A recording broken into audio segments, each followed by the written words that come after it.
C'est lors d'un contrôle classique comme celui-ci au péage 2 de Bouville dans l'Eure que les douaniers ont mis la main sur une très importante quantité de cannabis. Il était 3h45 dans la nuit de jeudi à vendredi dernier lorsqu'une voiture de très grosse cylindrée refuse de s'arrêter à la demande des douaniers. Malgré la herse cloutée, déployée et les 4 pneus crevés, le véhicule prend la fuite sur l'autoroute A13. Et donc il a été pris en chasse immédiatement par des véhicules qui étaient prêts pour cela.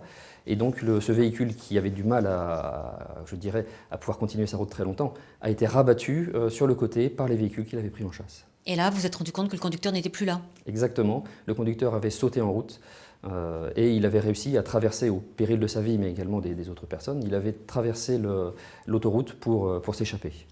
À l'intérieur, il découvre 790 kilos de cannabis d'une valeur de 4 millions d'euros à la revente. Dans la foulée, les douaniers ont interpellé au même péage un deuxième véhicule, la voiture suiveuse de ce convoi de trafiquants, apparemment en provenance d'Espagne.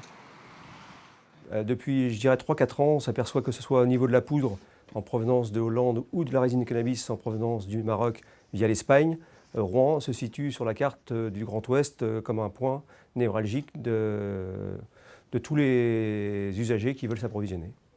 L'année dernière, ce sont 3,5 tonnes de cannabis qui ont été saisis dans la région. L'homme interpellé dans la voiture suiveuse a 29 ans et est originaire des Bouches-du-Rhône. Il a été mis en examen et en détention à la maison d'arrêt de l'Île-Seclin. Le conducteur de la voiture porteuse est lui toujours en fuite.